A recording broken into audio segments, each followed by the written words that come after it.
Morning, everybody, friends and subscribers and viewers alike. I want to do a follow-up video. Pardon my nasal, I'm kind of sick right now, but I want to do a follow-up video on the Muscogee Creek Freedmen issue. So I had one viewer ask a question, or rather just seek for more information. I haven't gone back to rewatch that video, so I don't know everything that was in the video. So I'm kind of going a little bit from memory. So the issue is, for those of you who haven't seen the last video, at one point the Muscogee Creek Nation of Oklahoma, back then just called Creek Nation, we owned slaves. Prior to the Civil War and during the Civil War, we did own African slaves. It's just, it's a part of our history. We didn't steal them from Africa ourselves. We obviously bought them from, white colonials, etc. But that is a part of our history as well. So right after the Civil War, there's a freedman named Cowton. Now, the freedmen are the freed slaves that we once owned, and their descendants. Their descendants are still considered freedmen. And there's a separate role for them. There's a freedman named Cowton who got together with just maybe a small handful of Creek Nation leaders and, negotiated stuff with the federal government. Creek Nation was divided in the Civil War, just like the United States was. Well, so were the Indian tribes of what is now Oklahoma, at least the 5 civilized tribes. Cherokee Nation almost entirely went with the Confederacy, if not entirely. So what is now the Cherokee Nation of Oklahoma, they were Confederates. They were Graycoats. So just, kind of strange for some of you to think about.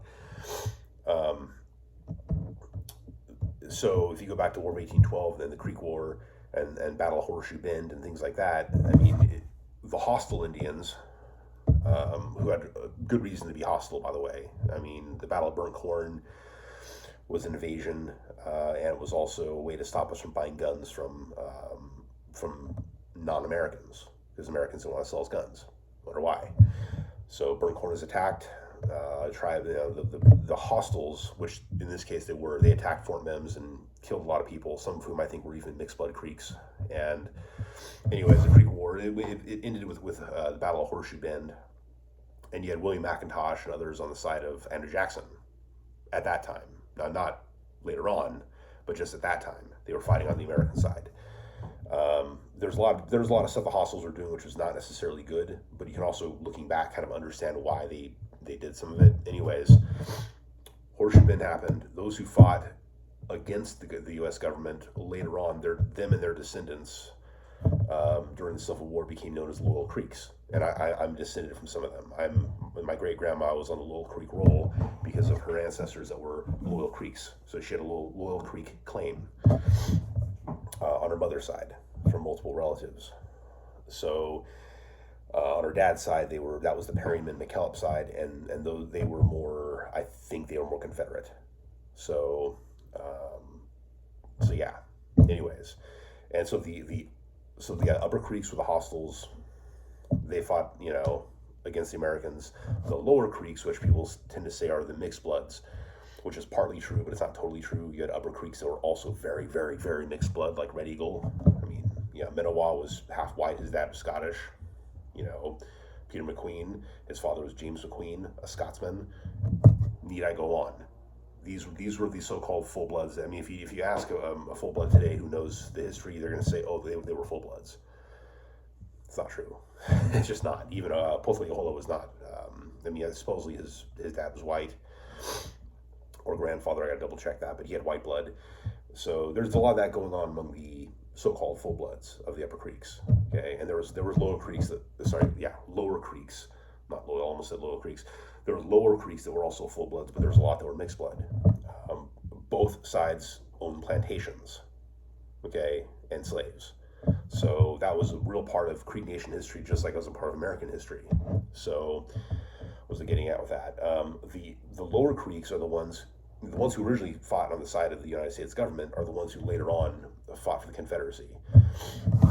And no, not the Creek Confederacy, because that's what we're also called, Creek Nation or the Creek Confederacy. and that had nothing to do with the Confederate States of America as far as why we had that name. We're a confederation of tribes that spoke similar languages for the most part, except the Yuchi, who kind of joined us, and some of them joined the Cherokee Nation as well. But they were kind of decimated, so they had to, group with somebody else for their own survival. Sorry, I'm sick. So, getting back to Cow Tom and all that. So, the Civil War was we're pretty divided. We were already divided because of the War of 1812 and all the events that took place, during the Creek War and that Battle of Horseshoe Bend. It took literally a generation or so, at that point, decades to finally, for there to be more kind of peace between the two, right? But then the Civil War happened, and it kind of we're fighting each other again over a white man's war. Had nothing to do with us. Okay, we were our own tribe, we were our own nation with our own laws and our own government. So technically, the politics of the United States should have had nothing to do with how we did things. So, but unfortunately, it did, because we were conquered at that point. You had some lower Creeks, like the Perryman side, who would follow the McIntoshes, and they left in the 1820s, I think 1828, to go to what is now Oklahoma. The so-called hostiles, the Upper Creeks, are the ones that pretty much got kicked out by force in 1836, and they were the ones on what is now called the Trail of Tears. The Lower Creeks were not on the Trail of Tears, they left beforehand. Just kind of make that distinction. But of course they intermixed, as what happens. That's just the way it is. So, my great-grandmother's mom was Upper Creek. My great-grandmother's father was Lower Creek in terms of ancestry. So, but that was the turn of the century when she was born, 1900. So it's not like, the politics before weren't totally current. So, anyways. We've got...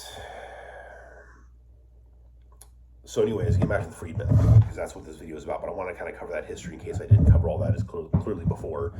What happened is Cow Tom and others, with Creek Nation decimated, there was no real good central government. There was, you already had warring factions that didn't like each other and literally were fighting each other.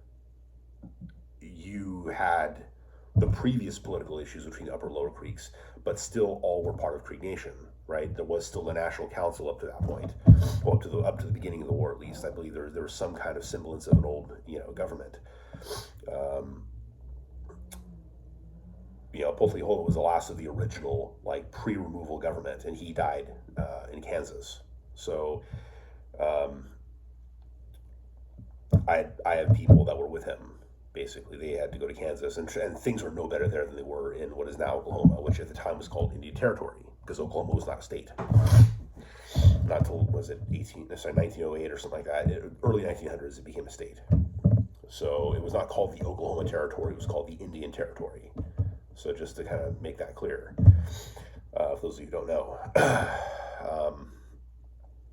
So I'm sorry, Jonah Hex in Legends of Tomorrow was not in the state of Oklahoma in 1890 or whatever it was.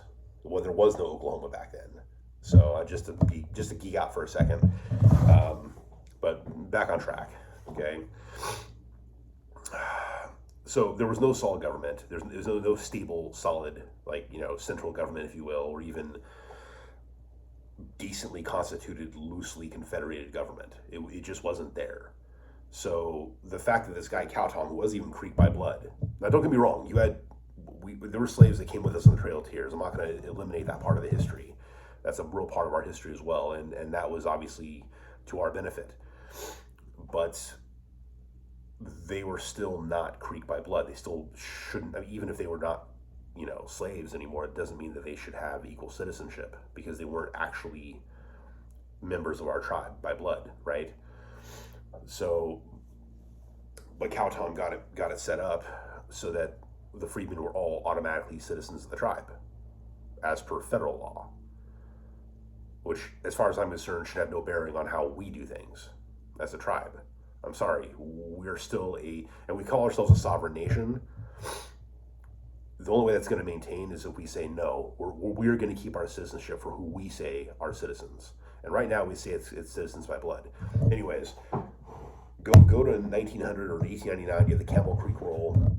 What happened is they started like specifying, I mean, they already kind of did. They already put like Negro or colored on previous rolls for certain individuals. It was kind of like handwritten in there, but by the Camel Creek Roll, which is the beginning of the Final Dawes Act, or the Final Dawes Rolls. Sorry. The Final Dawes Rolls are the final, like, official, like, federal record that we use to determine citizenship in our tribe. And it began in, like, with the Camel Roll. So you had people that were freedmen descendants who were not considered to be Creek by blood, who were listed as being freedmen. You had those who were Creek by blood who were written down as Creek by blood. Had there been some mistakes in the middle of this? Yes. My great-great-great-grandfather had a wife who was white, who was listed as being half Creek. I know that. I mean, as far as the obituary is concerned, that's just simply not the case. Okay? By the way, she's not my ancestor. She's my step-ancestor, because he had 2 wives, one of which was Martha, my ancestor. Melinda was the redheaded white woman. They were always at odds. Of course, when you take 2 wives and they live in the same house, that'll happen. So, and they weren't Mormons, by the way. This was actually the way Creek Nation did things. You were able to take multiple wives. My great-great-great-grandfather's father also had 2 wives and a bunch of kids. I know they had 2 wives at the same time because the kids were being born in staggered age by these 2 different women. So, yeah, he was a polygamist. And that was common for men to have multiple wives if they can afford to do so. But typically you had to, put them in a separate house anyways. Or have them near their families. There are certain customs that were associated with them that my great-great-great-grandfather wasn't doing. Anyways, long story short, it's kind of not totally relevant, but the point is that he, there are mistakes in the rolls, and his white wife is listed as being like half Creek. So she has descendants who are Creek by blood, but who are less Creek than the roll would indicate, right? Because she had previously married a man who was Creek, maybe even 2 different times, and had children, and these children had Creek Indian blood. So they have a right to be on the rolls as far as I'm concerned, but they don't have the same amount of blood as is claimed. But anyways, then you have some freedmen descendants who actually did have Indian blood. The problem is you have to trace, when we redid our Constitution in 1978, I think, you had to be Creek by blood. You have to have an ancestor who's on the final rolls as being Creek by blood. You have, and I met like the great-granddaughter of this one guy whose father was Creek, but his mother was freedman, and he was listed as a freedman. But because his father was dead when that Camel roll came out, he didn't have a living ancestor on the rolls. So as a result of not having a living ancestor on the rolls who's listed as Creek by blood, even though him being listed as a freedman could be ignored if his father was alive at the time that the Final Dawes Act was going on, right? But because the father was not alive, this guy and his descendants are perpetually considered freedmen. That's a mistake I think we should fix. I totally think we need to fix that. And there's other descendants of Lewis and also his son Legacy Perryman. I think Lewis had a daughter by one of the slaves, but who he recognized as his child. It wasn't like, oh, that's my slave's daughter. It wasn't like that. Lewis Perryman was actually a pretty good dude. Yes, he owned slaves. He also bought a slave from Quantrell to free him, basically. And Quantrell later went back and killed both of them. So, anyways, pretty terrible story. So that's one relative of mine that was killed. And then my great-great-grandfather, James Madison McKellop, was also murdered by Quantrell. Anyways, Civil War sucked for everybody. Well, morning, Michael. My little boy's awake. I'm doing a video, okay? Mommy will be back later, okay? But I'm going to be here all day. So yeah, Civil War sucked. And it hurt a lot of people on both sides. And it really had nothing to do with us. But the politics of the United States and obviously everything afterwards affected things. Anyways, you have, hey buddy. All right. You have Freedmen roll, right? That became a separate, and all the 5 civilized tribes have a Freedmen roll. That may have been a federal thing rather than a Creek Nation thing, because they're trying to dissolve our tribal governments at that time. They didn't want us to actually be Creek Nation anymore. They were giving us property, which was already ours, basically, and but they were allotting it to us specifically by family, and then they didn't give us as much as they said they were going to. Like my great-great-grandfather, McKellop, had actually like put himself down and his wife down and his children down as as each getting their own allotment, but that didn't quite happen exactly as I understand it. They didn't quite get as much property as they put themselves down for. He was a smart guy. Wasn't educated, but he was smart as a tack, as they say, according to an account that I read. But anyways, so yeah, Final Laws Act did separate the freedmen in the tribe from the citizens by blood. And we use that role to determine who is a citizen by blood in our tribe today. And you can only be a citizen by blood in the tribe today. Okay, that is the rule. That is that's the way we do things. And I'm still waiting for Michael's citizenship to come in. It should be here in a couple of weeks. It's taking them forever, 12 to 14 weeks. Anyways, I'm not happy about that. But I'll be happy when it comes in. I'm kind of late on getting that done. But anyways, so sorry, I feel like I've got a bubble in my face because of this congestion. I got a bunch of bubbles in my face. So we decided in the late 70s, I think 1978, no more freedmen on the rolls. In fact, the other 5 civilized tribes pretty much did the same thing. When you think about it, there's a lot of resources that were given by the federal government to us, which is owed to us. I'm sorry. I mean, Alabama and Georgia used to be our territory. It was taken from us. Yes, my mom and her brother were given a small, piddly amount of money for a plot of land in Alabama as some weird treaty thing, but it wasn't that much money, and it wasn't like we really had much of a choice. It's like, take the money or don't, basically. It wasn't like, no, I want that plot of land. And then what would be taxes on it? It should be tax-free, and it should be given back. Anyways, I know the land's not going to be given back to us. There's no way that we're going to be given back all that land. That'll never, ever happen. We have to take it back, as West Duty says. But we got to do it the white man's way, like both Leohola said. We have to learn the white man's ways so we can stand there unmoved. Okay, it's a long analogy there, but one of the great things that he said. We have to learn the ways of the white man. We have to learn about property. We have to learn about, we have to learn the economics, et cetera, et cetera. We have to have all the technologies, and we're moving that direction. We've been moving that direction for a long time. But part of that is, look, we have to decide where the resources are going to be, given, and that means that we have people that are actual Creek Indians by blood who really should be the ones getting these resources. It will help those people more if we have people that are not of our blood taken off the rolls. You know what I mean? And it made sense. Now you have corrupt California Indian tribes that are disenrolling their own blood members for really stupid ways. And also Thaplaco, the Golden Pony, they were doing the same thing. Well, they were padding their rolls first, and then they started disenrolling the people that probably shouldn't have been on the roll in the first place, which is kind of good for the sake of the rules, but at the same time, it's like people were now depending on some of that money. So, and the reasons they did it wasn't, it was more greed, and it's pretty obvious. But anyways, that's neither here nor there. The point is that Creek Nation had a responsibility to its own people. And even though the freedmen share a huge part of our history, they're also sharing resources that really should have been going to us. I mean, I'm sorry, these are people that came from Africa. They're not the indigenous population. We're the indigenous population, okay?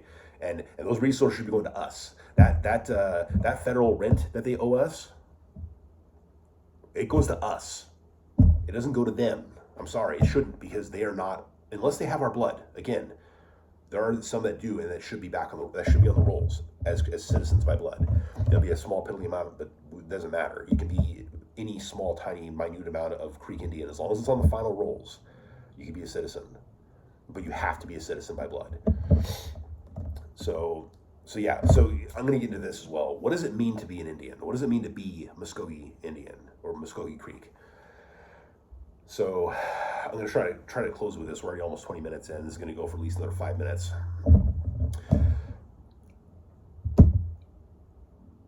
What does it mean to be indigenous? Well, it means your ancestors were here first. Period. First. Okay? That's the indigenous population of the United States and all of the Americas. But let's just focus on the United States for the moment. And let's focus specifically on Creek Nation. Who are the indigenous Creek Nation? Well, it's those who have the blood. What does that mean? Well, there's traditions that are associated with being a member of any Indian tribe. Here's some of our traditions.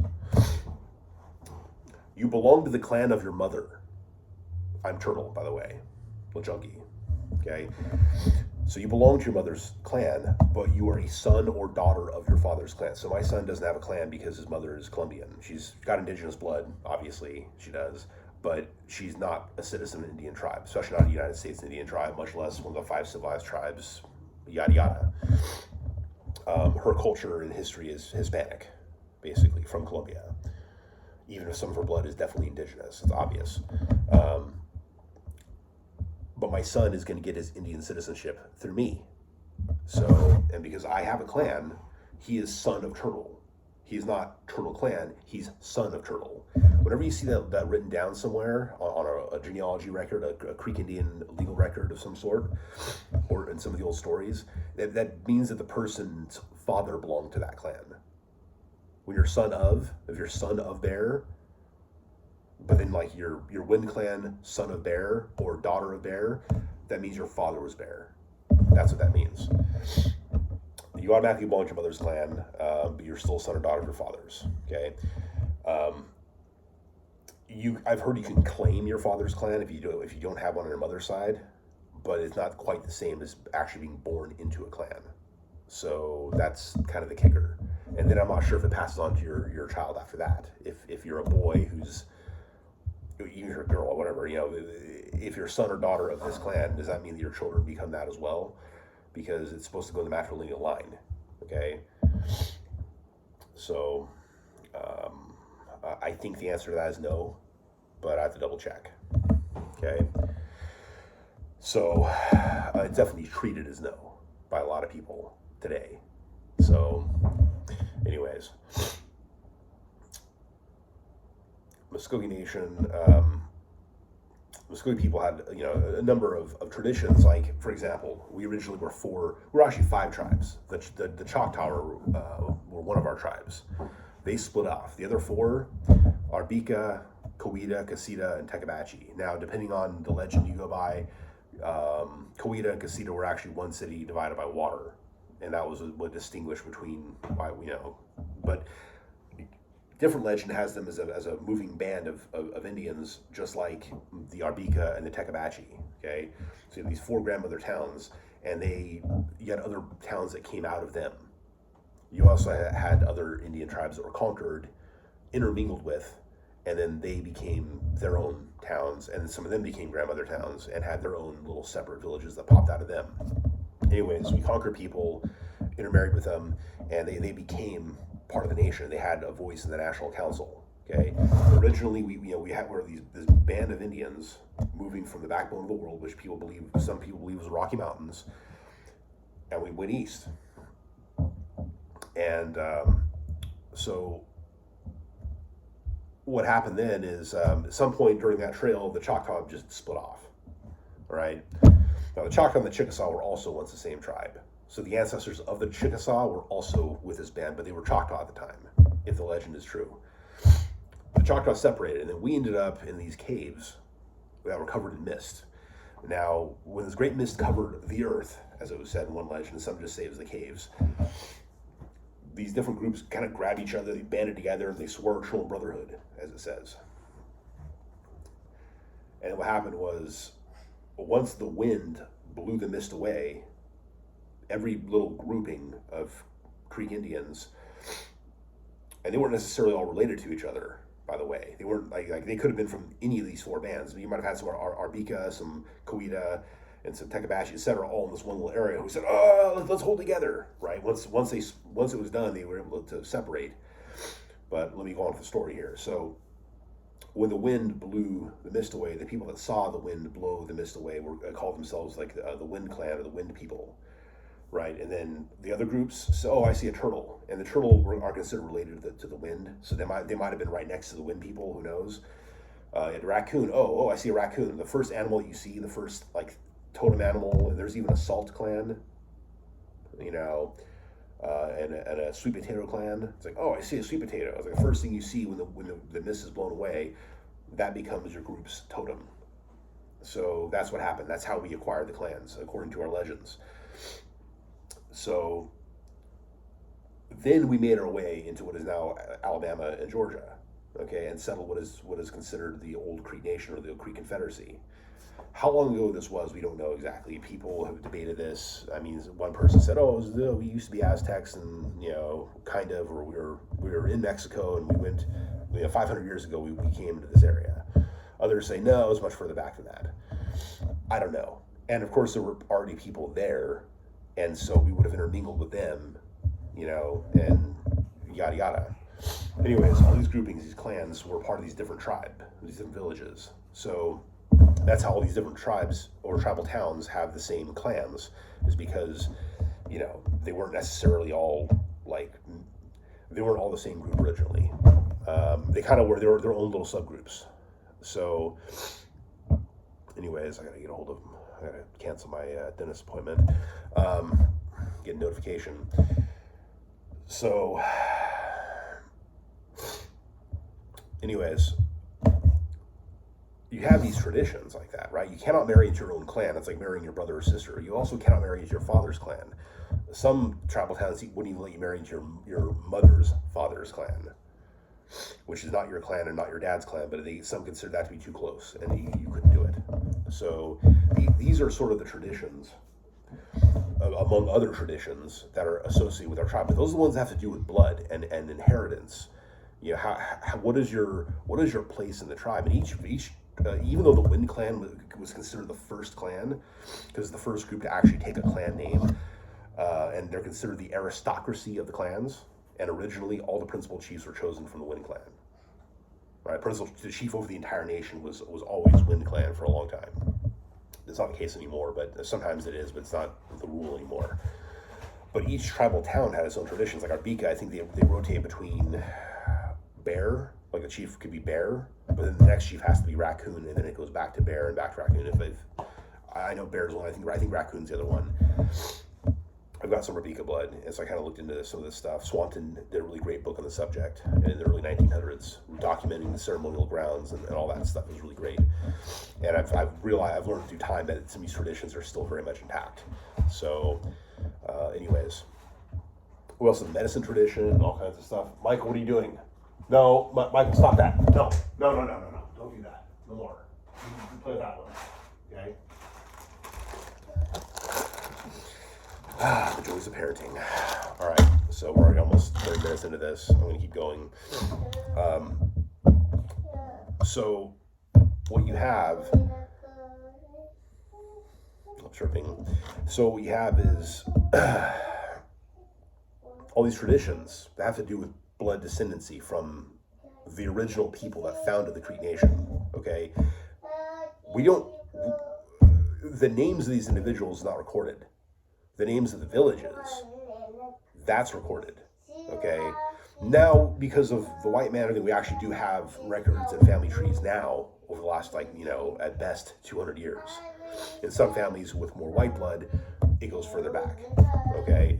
But it's really hard to trace back to the 1700s if you're the average Muscogee Indian. It really is, through Creek Indian blood, okay? Like the Sahoya family of Alexander McGillivray and Red Eagle, they can go further back because those individuals were part of an important family that was documented at that time specifically, and because Sahoya was intermarrying with high-ranking white men, she married several times, and these men were actually rich or influential of some sort. So, and she had a whole bunch of kids. But with the exception of families like the Sahoya family, there's really not a lot of ways to trace back to the 1700s if you're a Muscogee Indian and you're doing it through Muscogee Indian lines. And again, it's only going to happen if you have some white ancestors who married Indian women back then. but still, they have Muscogee Indian blood. I'm going to turn the TV off for this kid in a minute. So anyways, the point is that the Freedmen don't have any of these traditions because the Freedmen are not really Indians. They're not. They don't have the same blood as us. They're not part of the same, ancestral group as we are. I mean, some of them are, but most of them aren't. And they continue to intermix with other Freedmen descendants. These families kind of, they stay in their own communities, and that's what they became. So they didn't really become Indians. They benefited from being associated with the tribe. They got medical help. They got all these other things from us. I say from us because the government was giving it to us, and they happen to be with us because of Cow Tom and the backdoor negotiation he did without the consent of the entire tribe as a whole, which did not have a good government, like I said earlier. Okay, we were decimated because of the Civil War. It was kind of like it was a bit shady, to be honest. So, anyways, they've been upset since 1978, I think it was, about this, and have been doing lawsuits mainly from the early 2000s onward, trying to sue us. You have people of African descent trying to sue Native American people to get citizenship in a Native American tribe. I mean, that's ironic. Because of civil rights and reparations? No, sorry, screw that. We're the real Indians. It's really our land. It's really our money. And if we want you in, cool. If we don't, sorry. But that's money that should be going to us. And I'm not trying to be mean. I'm not trying to be hateful or anything. But it's like, let's be honest. These individuals are like their family. Their family have not been slaves since the 1860s. Okay, we're in 2022 now. It's been a long time. Nobody's alive today that remembers being a slave. It's just the way it is. So, and they all have United States citizenship. They're all considered citizens of the United States of America, the greatest country in the world. Okay? I'm not saying it's got a perfect history, because it doesn't. But it's still the greatest country in the world to live in, and you have more freedom in this country than anywhere else, and more potential for economic growth. You don't need to steal Indian money from us. I'm going to call it that. You're trying to steal Indian money from actual Indians by trying to steal citizenship and trying to get equal rights in our tribal government. Like, I think Seminole Nation had to do that. It's like, I'm not a full blood. I'm not even a quarter blood. I'm legally an eighth. Okay. Supposedly I got some Cherokee blood too, which might be why this skin color exists. Kidding. It's always a joke. It's like, oh, you're Cherokee. Yeah, that's why you look white.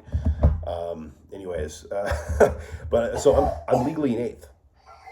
Because I'm not legally a quarter, I cannot become the chief of the tribe. I can't run for the highest offices in our tribe. But I am a citizen by blood. I'm a matrilineal descendant, and Turtle is considered a high-ranking clan. But these Freedmen descendants want to have equal rights in the government? No, I don't. And I'm not pushing for it either. I get that they want to have people that look more Indian be at the head of the government. Although George Tiger was not the best. He had some, I'm sorry, he had some backdoor deals before he even became chief. And that's why he didn't win this re-election. People that voted for him were disappointed in him because they didn't know the shady stuff he was doing.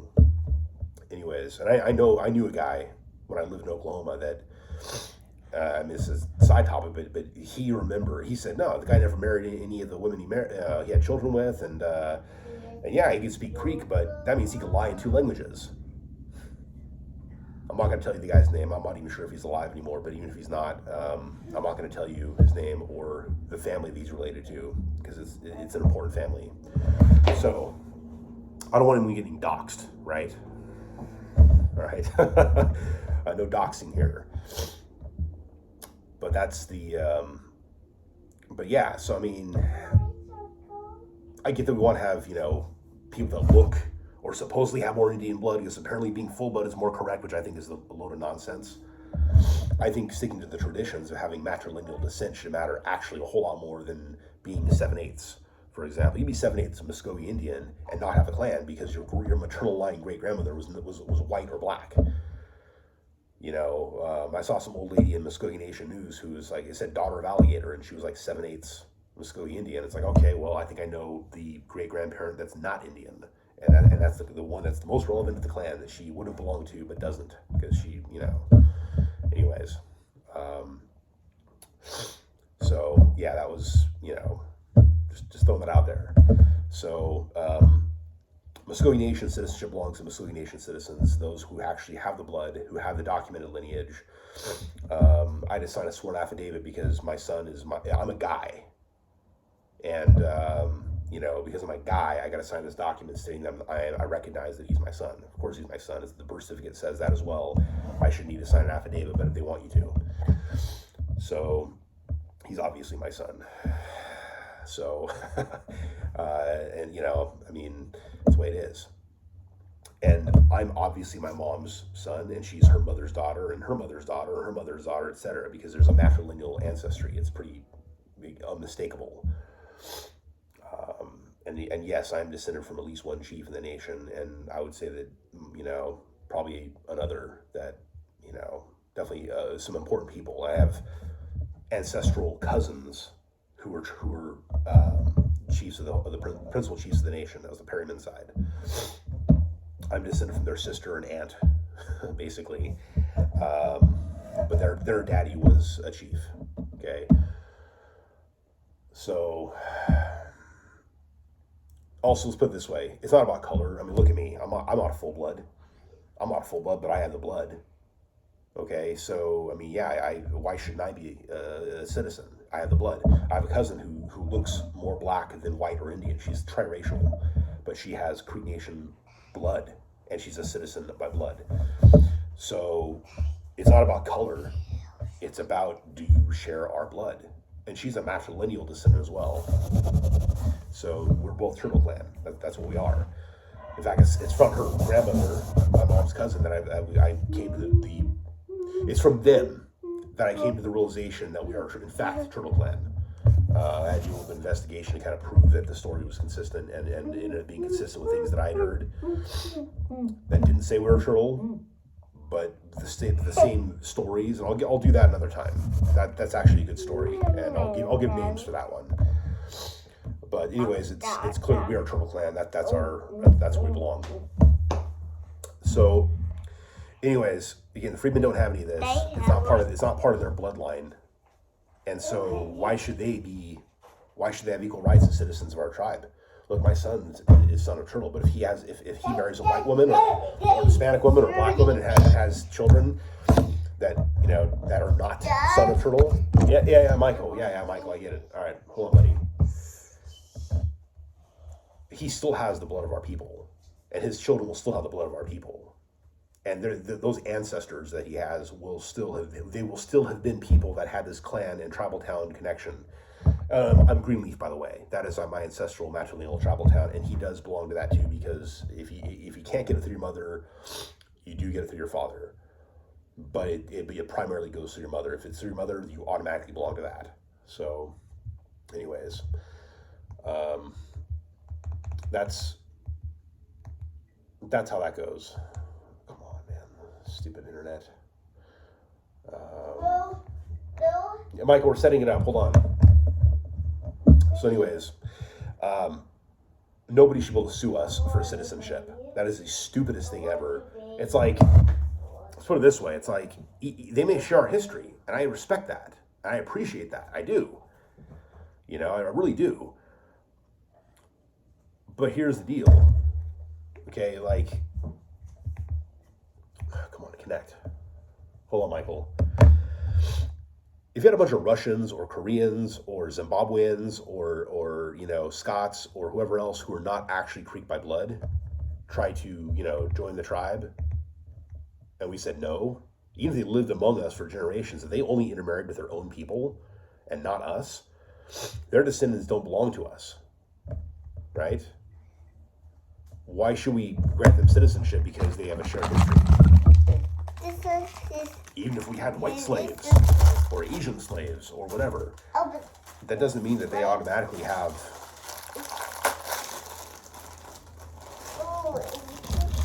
rights to citizenship in our tribe just because of a shared history. And I'm sorry, there's not even Eli Grayson, who I argued with, and I deleted him on Facebook, and I didn't accept his second friend request because he basically called me a racist and supporting Jim Crow laws.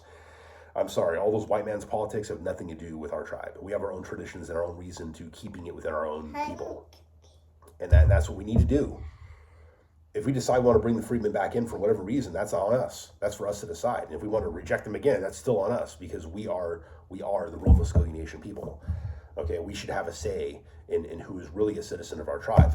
Okay, and nobody should have a right to sue us over that.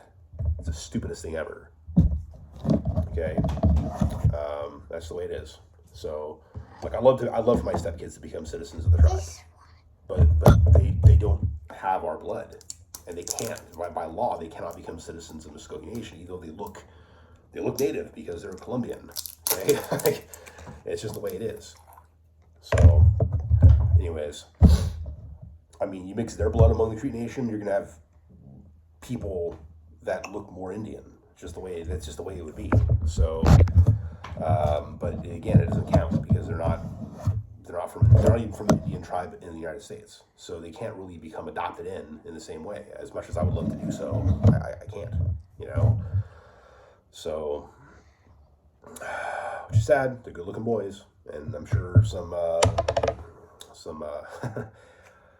you know, any Hokie among the tribe would love to, you know, have one of these dudes, because they're good boys. So they're good looking guys. Anyways, we're proud of them. So, but anyways, it's not about skin color. It's not about racism per se. It's about, we have certain criteria for who we want as citizens of our tribe. It has to do with blood, and it's not due to, oh, you're less than a quarter, oh, we're going to disenroll you like the Katuah band of Cherokees does. But if you're a full-blooded Cherokee from the Cherokee Nation of Oklahoma, they'll bring you back in because they want to bring more of Cherokee blood into their band, even though this Cherokee Nation guy has nothing to do with the Katuah band's history, you know what I'm saying, other than having the same blood since before the removal. Okay? And I think it's totally stupid. And I like the Katuah band. I went to one of the festivals, and then I went to one of the bow shoots, and they're nice people. But that's, you know, but again, like, that's kind of a stupid rule, in my opinion. We're going to kick our great-grandkids out, but we're going to bring our non-relatives into the tribe because they share a similar bloodline in their full bloods. Okay? Anyways, that would be like us disenrolling a bunch of our great-grandchildren, but then bringing in full-blooded Seminoles because they have mostly Muscogee Indian blood, and saying, okay, well, you're Muscogee Indian. We're gonna make you a citizen of our tribe now. It's like we haven't had the same tribal history for over 200 years. Okay, like why would we do that, right? And we're not doing that. So, anyways, guys, just want you to think about that. If you're interested in the subject, I'm giving you guys a huge video about this. Hopefully some of you will actually get through this entire video. So I'm going to stop it now. But no, for watching, and I'll talk to you later.